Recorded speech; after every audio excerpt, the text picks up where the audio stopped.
Welcome to History Love, where we explore the stories, people, and events that shaped our world.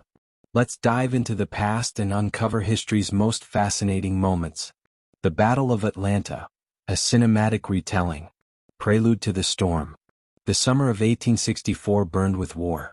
Smoke and the echoes of cannon fire drifted across the southern landscape as Union forces, led by the relentless Major General William Tecumseh Sherman, pressed southward.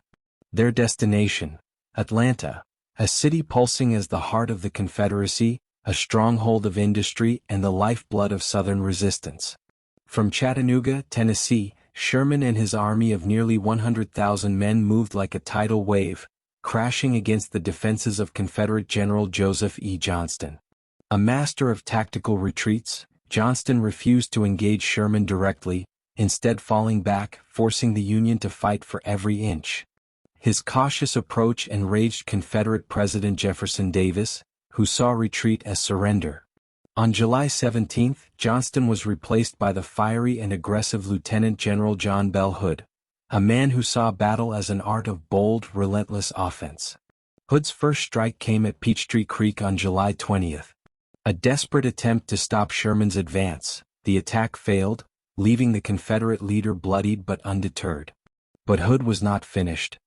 He turned his attention to the east, to the forces under the young and brilliant Major General James B. McPherson, Sherman's most trusted commander.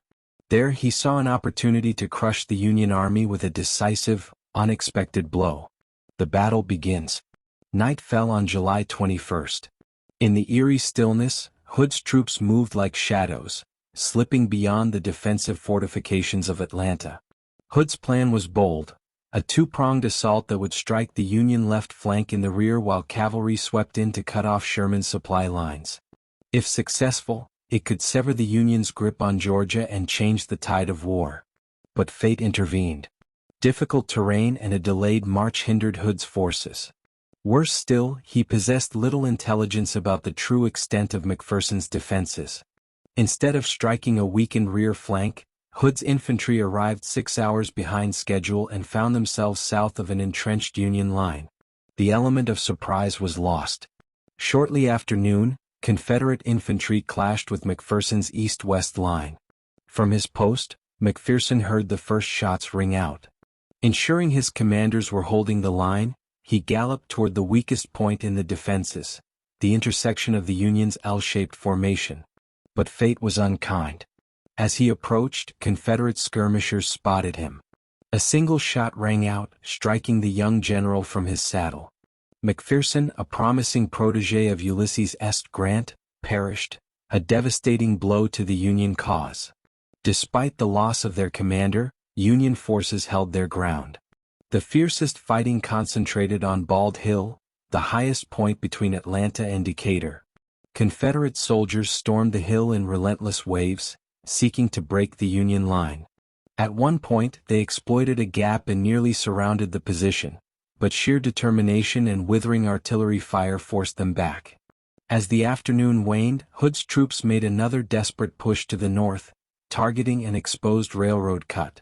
Union forces fell back under the pressure, losing the Troop Hurt House and Captain Francis de Grace's artillery battery. But the Union counterattack was swift and unyielding. Sherman's artillery roared to life, hammering the Confederates and cutting off their reinforcements. With casualties mounting and momentum fading, Hood's infantry had no choice but to retreat back to Atlanta under cover of darkness. Hood's cavalry achieved a partial victory, capturing Decatur. However, a determined Union commander stalled their advance, preventing the complete destruction of Sherman's wagon train. When the Confederate cavalry leader received news of the infantry's failure, he too ordered a retreat back to Atlanta. Casualties and aftermath. Of the 34,863 Union troops engaged at the Battle of Atlanta, 3,722 were killed, wounded, captured, or reported missing. Confederate forces suffered an estimated 5,500 casualties out of 40,438 engaged. Though a Union victory, the battle did not immediately decide the fate of Atlanta. Sherman had succeeded in cutting off Atlanta's eastern railroad and inflicting heavy losses on Hood's army, but the city remained a fortress with two major rail lines still intact. Determined to bring the city to its knees, Sherman intensified his artillery bombardment and repositioned the Army of the Tennessee to sever the western railroads. The final blow would not come until September, when Sherman forced Atlanta's surrender. In a devastating farewell, he ordered his men to burn everything of military value before embarking on his infamous march to the sea. For President Abraham Lincoln, the victories in Georgia revitalized his re-election campaign. With Grant and Sherman turning the tide, the end of the war loomed near. The Battle of Atlanta was not just a battle, it was a signal that the Union would prevail, and that the death and destruction that had consumed a nation would soon come to an end. As the fires of battle dimmed, the echoes of war rolled onward. The march to the sea had begun. Thanks for joining us on this journey through history. If you loved this story, don't forget to like, comment, and subscribe to History Love. Together, let's keep the love for history alive. See you in the next chapter.